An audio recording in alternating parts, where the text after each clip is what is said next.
Stretching 5.5 kilometers into the Arabian Gulf lies the most audacious engineering project the world has ever seen. Palm Jumeirah is so vast it can be seen from space.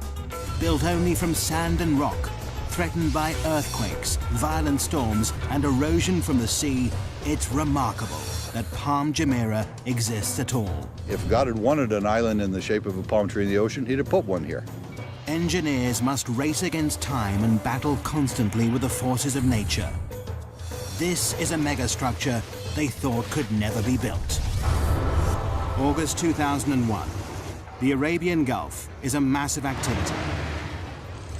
Dubai is building one of the biggest man-made islands in the world. Engineers have a daunting task ahead of them because this is a construction like no other. All structures stand in defiance of nature. Most are built from concrete and steel, materials that are artificially strengthened. But this massive island is being constructed out at sea, using only natural materials, sand and rock.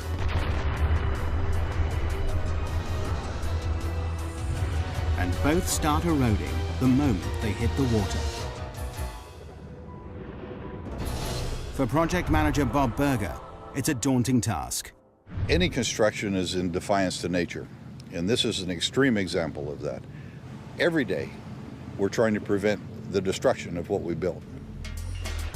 The Middle East, Dubai, the jewel of the Arab world. A kingdom built on the profits of its oil reserves. This tiny emirate, twice the size of London, is one of the richest places in the Arab world. But it hasn't always been like this. 50 years ago, Dubai was a trading town built on a creek. Over half a century later, it's been transformed. Now it's famous for gold, trade, and oil. But there's a problem on the horizon. By 2016, the oil will have run out. It'll mean disaster for the economy. Dubai must find a new source of income. The Crown Prince, Sheikh Mohammed bin Rashid Al Maktoum, has a $2 billion plan to save his country. He's ordered his kingdom to transform itself into the world's #1 luxury tourist destination. And the Crown Prince has a history of getting what he wants. To put Dubai on the map, he's already built one of the most luxurious hotels in the world, the Burj Al Arab, created top-class golf and race courses, and is planning the world's tallest building. But now, the Crown Prince's big idea is mass tourism. Dubai seems the perfect spot. It offers sun almost every day of the year, glorious beaches and azure seas. 5 million tourists visit here annually. Now they want to triple this to 15 million. But there's a problem. The coastline is a mere 72 kilometers long. Not enough space for all these extra people. But how do you make your coastline longer? The Crown Prince's plan is to build a massive island, and he wants it done by 2006. This daunting task falls to Sultan Ahmed bin Sulayman. Starting with a blank piece of paper, he draws a circular island. He's delighted. It increases the coastline by 7 kilometers. But for the Crown Prince, it's nowhere near enough. He looked at it was a circular island, which gave us about 7 kilometers of beaches. And he said, why not 70 kilometers? It's back to the drawing board. This time, the Crown Prince works on the design himself, pulling it about to increase the beachfront. Nothing seems right. But then he comes up with an audacious plan. What better for a paradise island than the shape of a palm tree? 5.5 kilometers across, it increases the coastline by a whopping 56 kilometers, 9 times more beachfront than the circular island. But no one has ever built an island this size and shape before. When I first heard of this project, I couldn't believe it. I thought it's incredible. The extraordinary plan is to build a city at sea. The palm will be covered with luxury villas, shopping malls, and restaurants. The crescent-shaped breakwater, linked to the palm by a tunnel, will hold 22 hotels. The easiest way to build such a massive structure at sea is to use concrete and steel. But this doesn't fit with the Crown Prince's plans. His idea creates an added challenge. To blend in with its surroundings, the island must be made entirely from natural materials. The palm-shaped island will only be made from sand, 94 million cubic meters of it.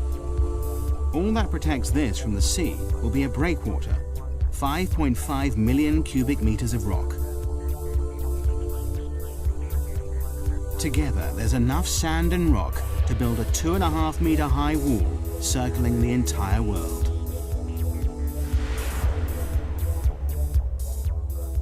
This may be the only place in the world where something like this could be done, to have the vision and then the courage to carry it through. To make this audacious plan a reality, Dubai needs the best engineers on the planet. A worldwide search leads to Northern Europe and Holland. Experts in land reclamation, the Dutch have increased Holland's landmass by 35%. The Dutch team are immediately booked for the job. The first thing they must prove is that it's possible to build an island out in the Arabian Gulf and that it'll stay there. They know the only way to keep the island in position is to surround it by a breakwater. But just how big does this sea defense need to be? To find out, researchers must calculate the strength of Dubai's storms, the height of the waves and tidal surges, and what effect global warming will have in raising the sea level.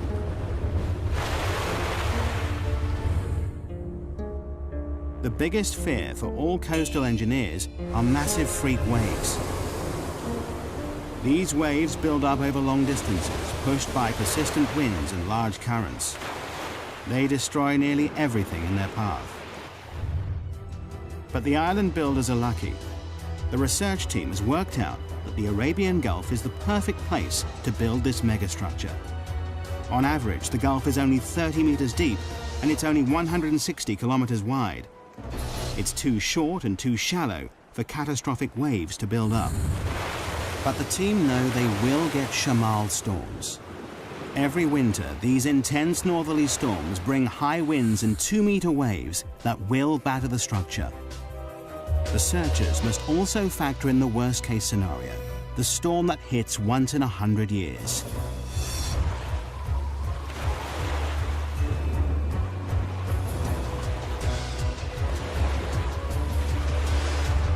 The team do the final calculations. To protect this fragile island, the breakwater must be at least 3 meters high above the waves and 11.5 kilometers long. But just when the engineers thought they were ahead, they're given another challenge. The developers in charge of this megastructure want to start construction immediately, before the research is complete. It's a huge gamble that could come back to bite them. If they haven't got it right, the whole structure might be washed away. As well as starting before they're ready, the engineers must perform a miracle. Normally, a project like this would take 15 years to build, but they must do it in 5. Before work can begin, the engineers must first work out just where this awesome creation should be built. The job falls to one man, project manager Bob Berger. Of course, one of the problems we have working in the sea is that there's no place to put stakes. Don't know where this project is going to go. So what we did, we were requested by His Highness Sheikh Mohammed to know where this island is going to be. We marked off the center of our plot. I stood there, the very first one, right in the edge of the water. My arms down the beach each way, close my eyes. This is the center line of the project. An engineer puts stakes in that line, and that became the center point of the entire project, just like that. August 2001, the breakwater construction team take to the sea. They've only 2 years to build this massive 11.5 kilometer sea wall. But just as they get started, disaster strikes. September the 11th, 2001. The World Trade Center in New York is attacked in a brutal act of terrorism. Overnight, tourism to the Middle East stops. But work has already started on the Palm Island. Will millions of dollars and months of research all be in vain? September 2001. In the wake of terrorist attacks in the United States, travel abroad halts abruptly. Fear and panic spread. People are too frightened to travel, particularly to the Middle East. It could have disastrous consequences for Dubai's ambitious plans. Work has already begun on building one of the biggest man-made structures in the world, a giant palm-shaped island that'll transform Dubai into a world-class holiday destination. The massive 11.5-kilometer breakwater is under construction. Both the breakwater team and the Palm Island team are assembled to make the dream a reality. But 9/11 throws the plans into turmoil. The 1,200 foreign engineers fear their lives could be in danger. They make contingency plans to leave the country. In the meantime, they're advised not to go into Western hotels and bars. Business slumps. Beaches are empty. Restaurants deserted. No one wants to be here. For 3 months, Dubai grinds to a halt. The sun is setting on the Middle East's tourist industry. But the job must carry on, whatever the political climate. The oil reserves are running out. The Crown Prince stands firm. The developers are now committed to the build. Millions of dollars have been spent hiring the world's top reclamation engineers. They've worked on huge projects, like Hong Kong's Chek Lap Kok Airport, Holland's North Sea Wall, and Singapore's Industrial Centre. But no one has reclaimed a structure this size or shape before. By November 2001, the race to build this megastructure is really underway. 9 barges, 15 tugboats, 4 dredgers, 30 heavy land-based machines, and 10 floating cranes are needed to construct the massive seawall. For the breakwater team, their first step in this awesome challenge is to build up the sea floor. 3 massive dredgers take up a thin layer of sand from the barren seabed nearby. Then they dump this sand in a layer up to 7.4 meters thick. This must be done while the sea is at its calmest. To keep it in place, barge loads of rubble are dropped on top of this. This bed of rock will raise the breakwater from 4 meters below sea level to 3 meters above. It's the beginning of the sea defense, without which the island cannot exist. The sloping layers take out the force of the waves as they hit the wall, but the sand and rubble layer is only the base, the core of the breakwater. What really creates the protection is the outer armor. For this, engineers need vast lumps of rock. Each piece of rock weighs up to 6 tons. It's these massive boulders that will protect the fragile island from the destructive force of the sea. But sourcing enough rock is an enormous task.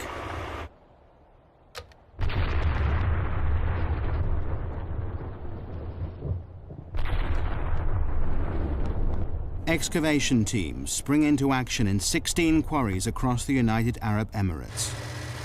The 11.5-kilometer breakwater needs a lot of rock. 5.5 million cubic meters of the stuff, enough to build 2 Egyptian pyramids.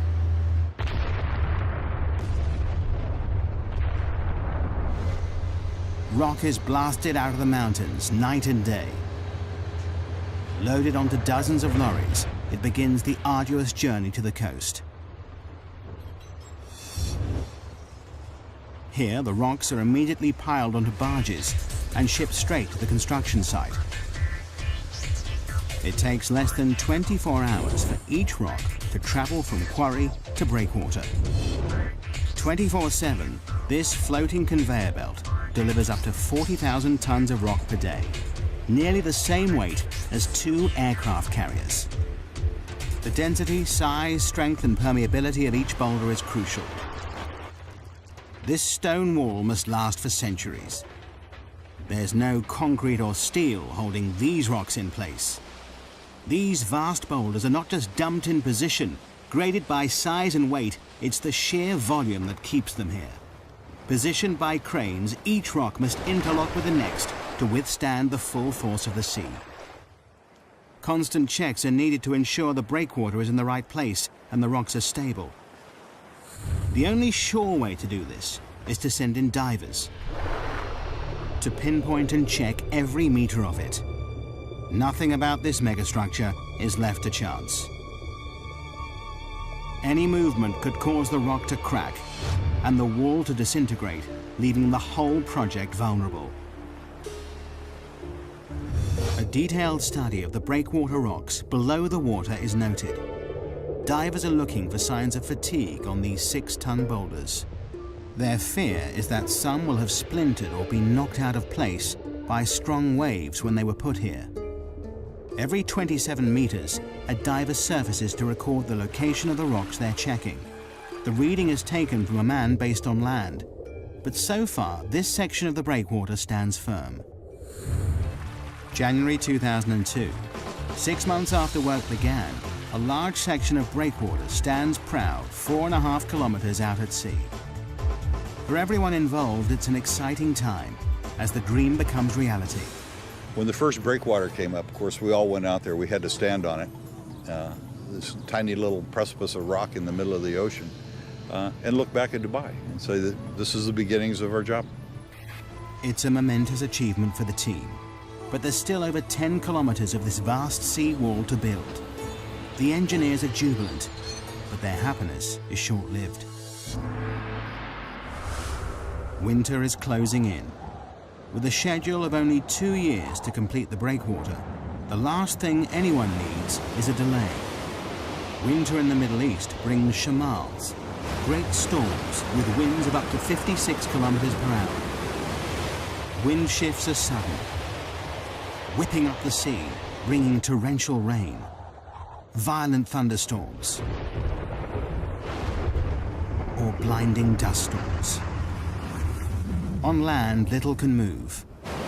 Out at sea, things are even worse. Massive waves batter the boats that need dead calm water to place the sand and rock with pinpoint accuracy.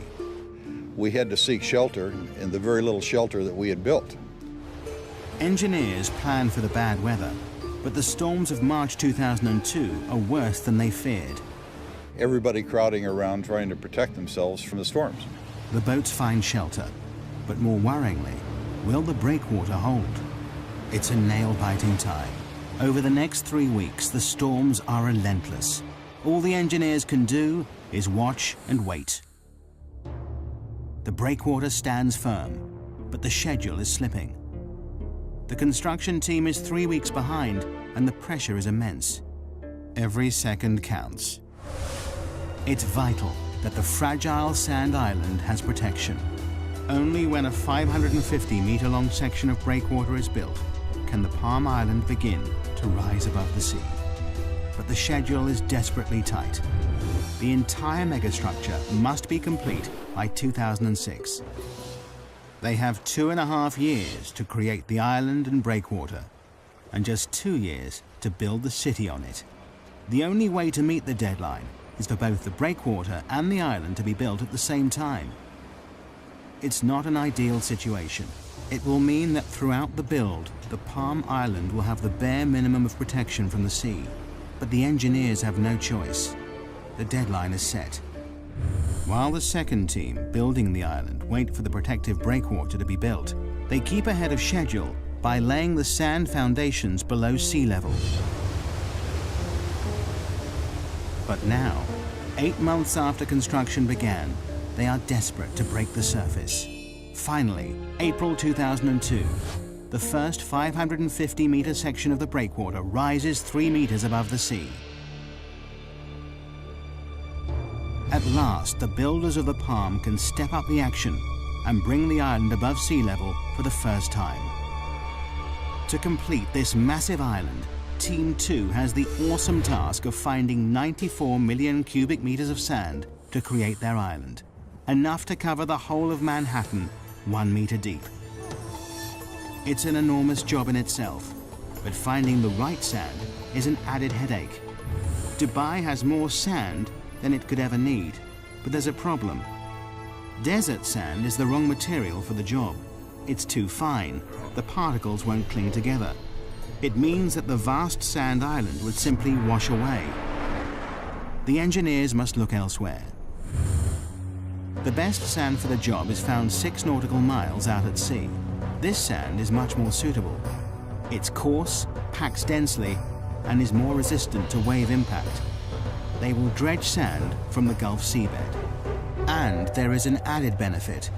The dredgers will spend less time transporting the material to the construction site. In just 3 hours, a dredger travels to and from the site, scoops up the sand, and sprays it into position. It works a 5 square kilometer area, dredging up the top meter of the sea floor. It takes less than an hour to fill the 8,000-ton tank with sand. The sand is then pumped through a pipe and sprayed into place at 10 meters per second, enough to fill an Olympic swimming pool in 4 minutes. The process is called rainbowing. The island construction team work round the clock to keep to the tight schedule. Night and day, the island grows bit by bit. The rainbowed sand builds into a sandbar, rising up to 4 meters out of the water. But for the engineers, there are mixed feelings. Is the shape of the island progressing as planned? There's great excitement, and there was great anticipation and a little bit of fear. Is it in the right place? With doubt cast over the construction, Dubai has a trick up its sleeve. 676 kilometers up in space.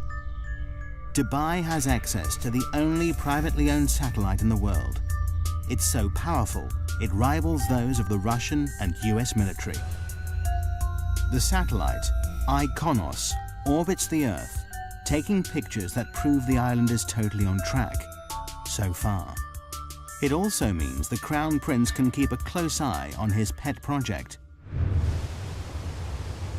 August 2002, a year in, and the island team is ahead of schedule. 8 kilometers of the breakwater stands firm. 8 palm fronds break through the azure seas.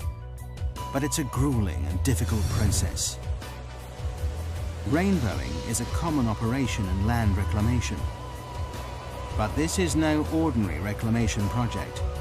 There is no mold for the palm shape and no fixed points to get bearings from. The unique shape makes it a nightmare to build because the whole design relies on accuracy.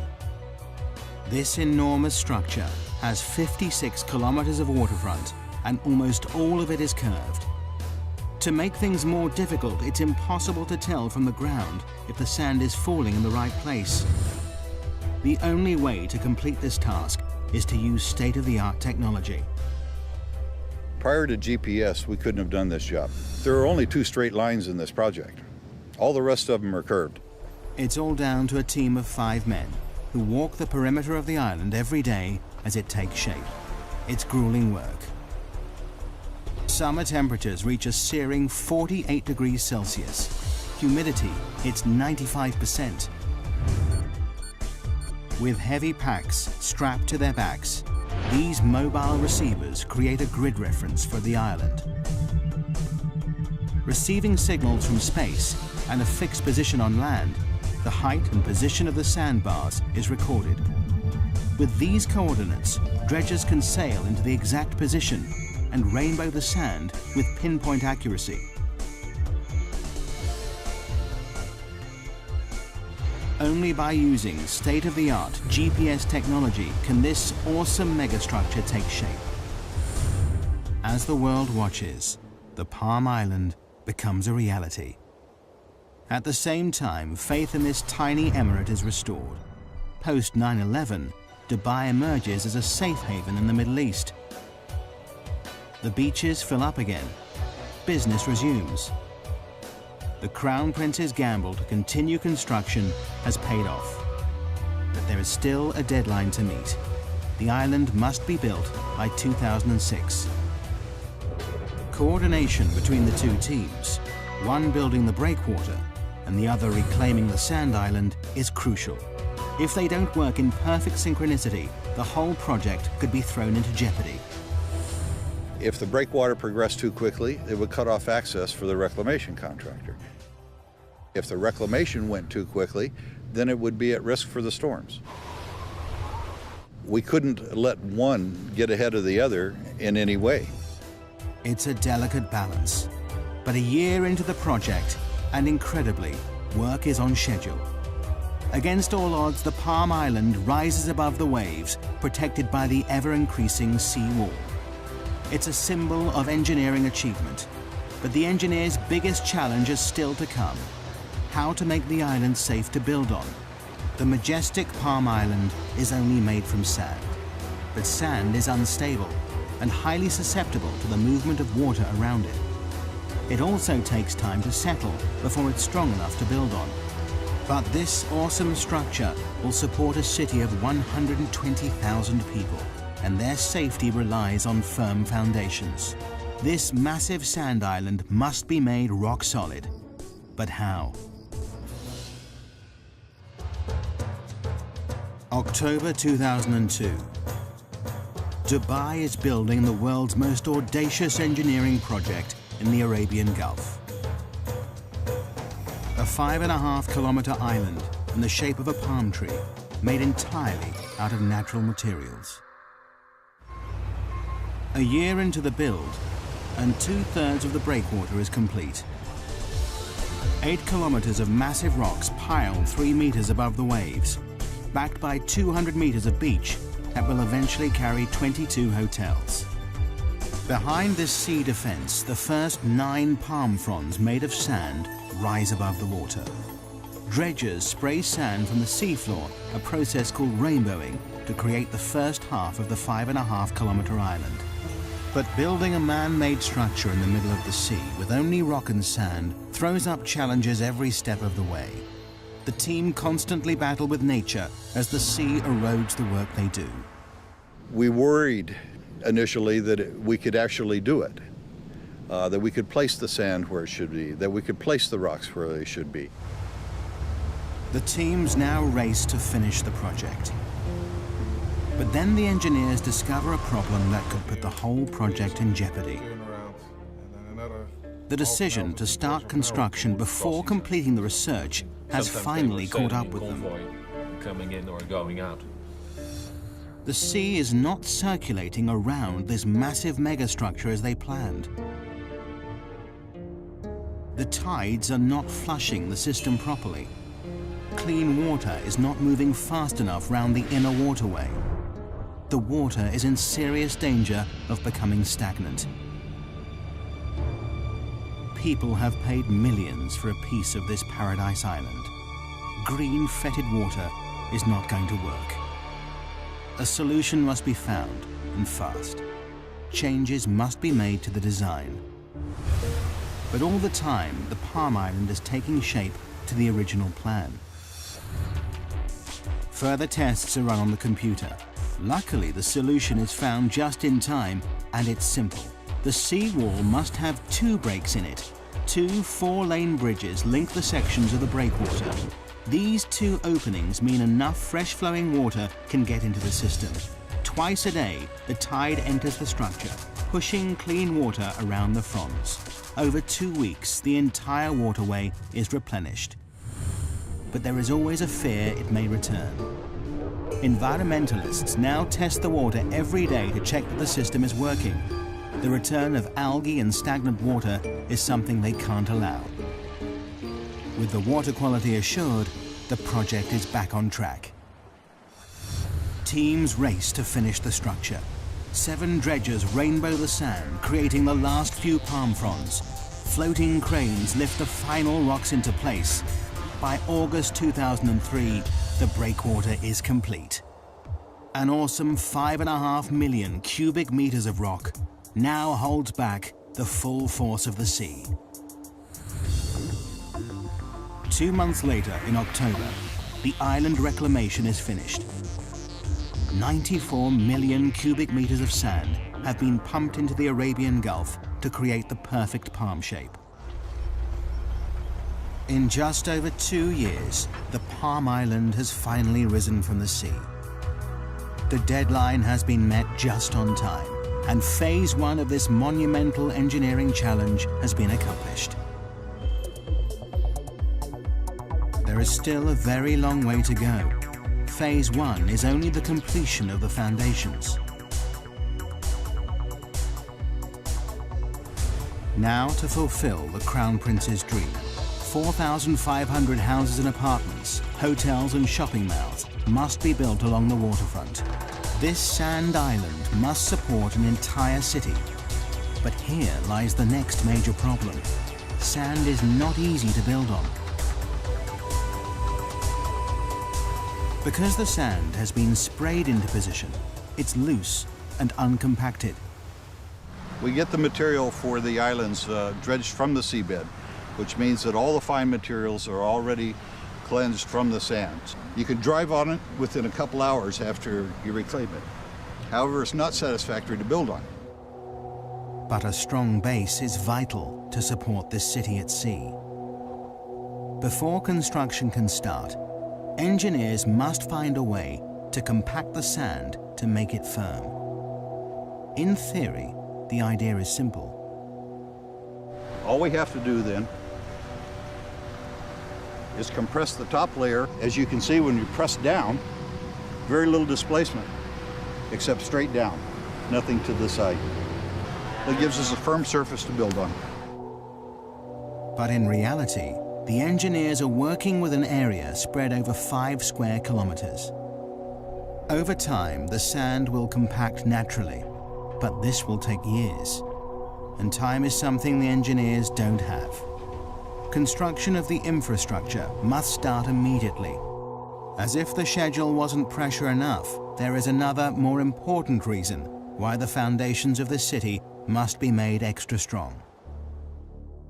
Dubai sits just on the edge of a major earthquake zone. Bam, Iran, north of the Arabian Gulf. 5:26 a.m., 26th of December 2003. The town is hit by a quake measuring a massive 6.6 on the Richter scale. In minutes, 60% of the buildings are leveled. 43,000 are dead, 20,000 injured, and 60,000 are homeless. Following this, multiple quakes hit Dubai 480 kilometers across the Arabian Gulf. It's a wake-up call to the Palm Island project. If the epicenter hit Dubai, it could spell disaster.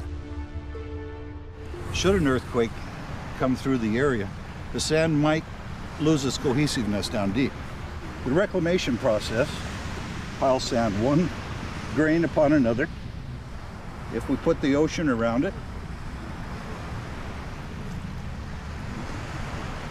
you see the island. However, the lateral forces of an earthquake can make the island disappear. This terrifying phenomenon is called liquefaction. It happens when a quake shakes the Earth's surface, causing sand particles to move. As the sand compacts, it pushes the water between the particles upwards, making the ground liquefy. It means the island would sink back into the sea. This was terrifyingly evident in Kobe, Japan. In 1995, an earthquake measuring 7.2 on the Richter scale rocks the city. In seconds, the buildings are reduced to rubble. But in the harbor, events are very different. The force of the quake liquefies the reclaimed land the port is built on. Harbor buildings and walls literally sink into the sea, causing nearly $7 billion of damage.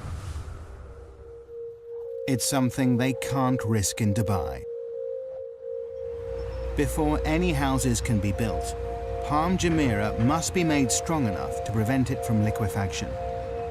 The team work out they need to compact a layer of sand 12 meters deep, too deep to compact by normal road roller. The only solution is a process called vibrocompaction. January 2004. 15 machines work around the clock to firm up the land. Probes drill over 200,000 holes into the ground across the surface of the island. High-pressure water and air drives each probe deep into the earth. This shaft then vibrates, shaking the ground around it. the earth is compacted. It's a tried and tested formula. As the sand compacts and sinks, more sand is poured in until the area around the probes is rock solid. It takes the team 8 months to stabilize the 17 palm fronds, but it has to be done to ensure the safety of 120,000 people who will live and work here. March 2004, 2.5 years into the project, and Palm Jumeirah is ready to become a building site. Now thousands of trucks and cranes, tons of supplies, and 2,000 laborers descend on the island. This is the most complicated part of the project, the installation of the infrastructure, gas pipes, electricity cables, water supply, and buildings. In 2 years, they must build an entire city at sea. But have the developers set themselves a near impossible target?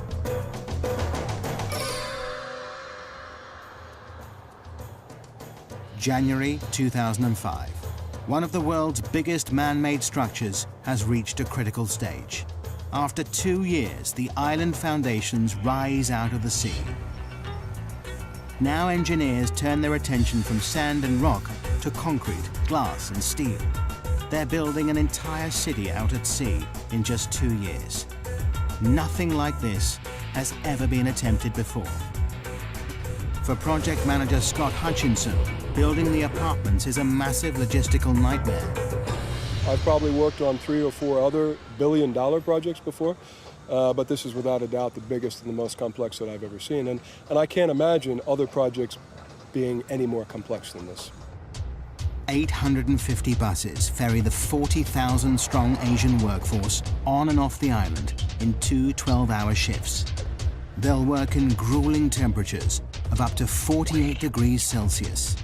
As well as thousands of people, millions of tons of concrete and steel are shipped in from around the world and driven onto the Palm. 51 different contractors build houses, roads, canals, shopping centers, sewage plants, and each part of the jigsaw must meet the next perfectly. To stay on schedule, all the materials must arrive on site exactly on time, and they will go to any lengths if they don't. If material isn't showing up from overseas, you put somebody on the plane and fly the guy out there to get it done. You don't wait, you don't sort of react, you just get out there and try and be proactive, because otherwise a job this size never gets done. Supply is not the only problem. Installation of the utilities and pipelines is a massive headache. Miles and miles of gas and water pipelines need to be laid across many different parts of the construction site. Munir Haidar, head of the technical team, knows that on a job this size, a good plan is vital. It's not that there is no plan, there is a plan, but you have to monitor and adjust this plan on a daily basis because it changes every day. Since the island's launch in 2001, it's changed beyond recognition. Originally, Palm Jumeirah was designed to house and service 60,000 people. But by 2004, developers realized the public loved the idea so much, they doubled the capacity. Everybody's changing their requirements, and you have to learn to react very quickly to that. And in Dubai, things move quickly. The pressure is on. Incredibly, when the Palm was first released to the public, all the houses sold in 3 days. The most expensive go for $1.2 million. David Beckham and the England football team are amongst the owners. Now, 3 years on, the residents want to move in. There are over 1,800 villas to build on the palm fronds, enough to stretch the Champs-Élysées in Paris 14 times. The delivery date looms nearer, and many of the houses are still at ground level. The schedule is slipping, but the Crown Prince has promised the world a luxury location by 2006. The deadline must be met. To add to the pressure, the design of the palm trunk gets more elaborate every year. This 1.6-kilometer stretch will carry at least 8,000 villa and apartment complexes, 220 shopping malls and restaurants, and the developers are still threatening more. A new plan is the 36-story Palm Tower, more space for shops, restaurants, and 450 deluxe apartments. But all this extra development comes at a price. The deadline for the trunk has slipped to 2008. Well, I guess one of the best parts about it is that when you get frustrated of all the challenges and the paperwork and the meetings and everything that goes with building a project like this, you come outside, you see the sunset, you see the sea, and you really realize not only is it an amazing project, but it's an amazing setting. But this awesome setting creates hidden problems for the engineers. With Phase 1 complete, the island reclaimed, the Palm now faces its biggest enemy, the environment. Nature will permanently try to destroy anything built in its way. The bigger the megastructure, the bigger the problem. From the start of construction, there has been one issue engineers know they will face: the problem of erosion.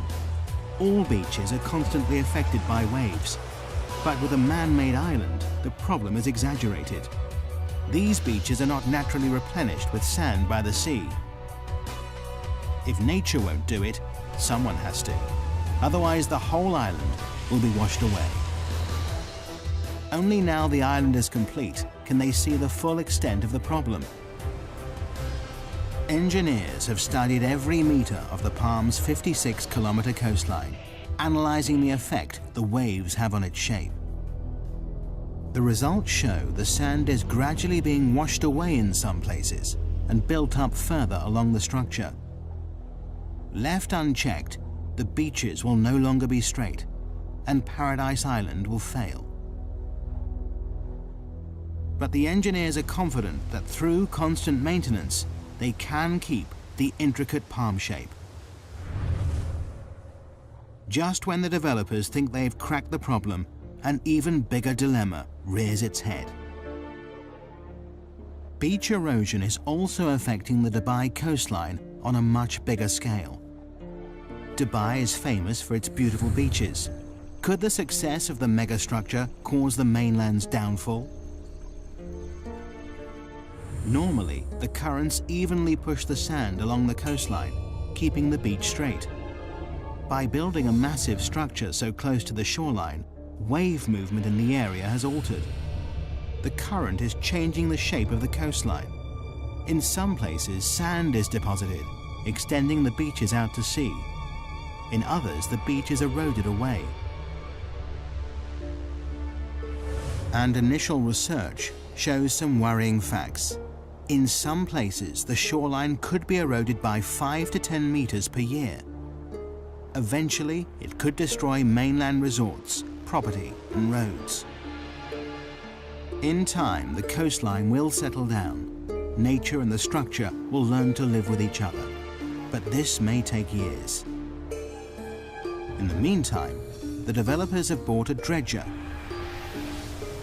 This will suck up the sand where it is built up along the coast and deposit it in the areas suffering from erosion, returning the coastline to its original shape. Dubai's beaches are safe, for now. The engineers are constantly working out how to tame nature's forces. The erosion problem is under control. But the threat to the project doesn't just come from the surface of the sea. They now face a new dilemma beneath the waves. How has this awesome megastructure impacted on the ecology of the area?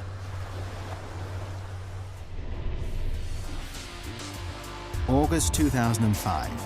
4 years after the Palm project started, this audacious island stamps its mark on Dubai's coastline.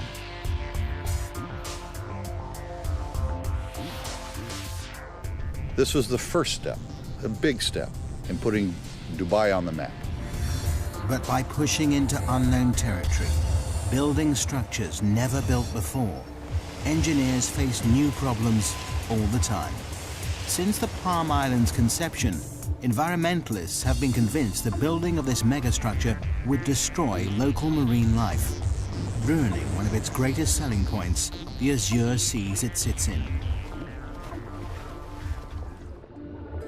For the developers, it's a problem they're constantly watching. Every 6 weeks, divers check the waters. Fish and corals are monitored and measured. But fears that construction may have destroyed this underwater world appear unfounded so far. In fact, this megastructure seems to be having the opposite effect. Not only is the marine life unaffected by dredgers removing a meter-thick layer of sand, But the breakwater has created shelter for fish and is attracting new species into the area.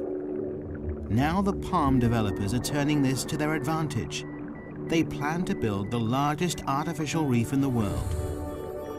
In June 2004, 2 jet fighter planes were dropped to the seafloor for people to dive on.